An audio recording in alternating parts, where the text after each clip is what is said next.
Je sais qu'il y a une grosse question qui revient souvent, la question du couloir humanitaire, c'est la question de la réouverture de l'aéroport de Goma pour permettre d'accueillir les besoins, les biens dont on a besoin pour apporter l'assistance à nos populations. Alors, il faut savoir que le monde de l'aviation, parce qu'ici nous sommes dans l'aviation, est bien organisé. D'abord, ce sont les États qui appartiennent à l'Organisation de l'Aviation Civile Internationale, OACI. C'est pour ça qu'en République démocratique du Congo, les secteurs aériens est géré à deux niveaux. Évidemment, il y a le niveau politique au niveau du ministère du Transport, mais nous avons la RVA d'une part, qui gère tout ce qui est infrastructure. Nous avons l'autorité de l'aéronautique civile qui s'appelle AAC, qui gère tout ce qui concerne les différentes autorisations. Je vous donne un exemple. Il n'y a aucun vol, aucun avion qui peut venir sur le territoire de la RDC sans que préalablement il n'ait obtenu les autorisations, sans que préalablement il n'ait transmis les identifiants de l'avion, donc l'immatriculation, et les membres d'équipage, le manifeste, donc le nombre de passagers, et ce ne sont que après avoir présenté tous ces documents que l'AAC délivre un document qui vous permette de survoler le territoire congolais. Parce que qu'on ne vous trompe pas, les avions sont guidés.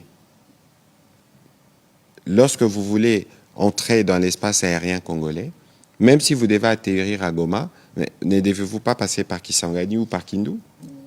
Et puis les aéroports sont codifiés dans le langage des spécialistes. Et donc c'est illusoire alors de penser, parce que si c'est Pantin qui occupe les provinces ou les villes plutôt de Goma et des Bukavu, avaient eux la légitimité moindre, ils auraient déjà commencé à utiliser ces aéroports.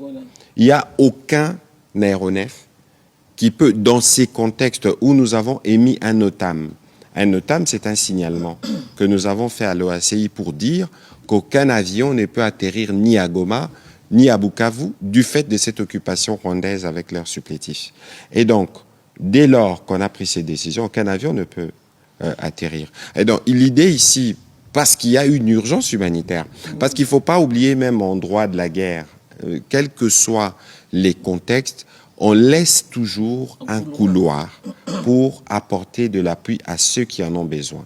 Et ni le Rwanda, ni leur fils préféré, le supplétif M23, ne peuvent s'opposer à la nécessité qu'il y a aujourd'hui d'apporter l'appui humanitaire à nos populations qui sont sur place. Alors, ce qui va se passer, on ne va pas lever le NOTAM, mais on va organiser des vols spécifiques avec des types d'appareils précis, avec évidemment la collaboration avec à la fois les humanitaires et les Nations Unies pour voir dans quelle mesure cette assistance pourra être apportée. Ça veut dire que s'il y a un avion qui doit décoller et qui doit atterrir dans ces parties-là, cet avion, cet appareil doit d'abord se faire signaler au niveau de l'aéronautique civile avec tous les détails qu'il faut, et c'est par là que les choses pourront être organisées. Donc on ne vous trompe pas, on peut bien rêver, même si on occupe l'aéroport de Goma illicitement d'ailleurs, mais on ne peut pas être en droit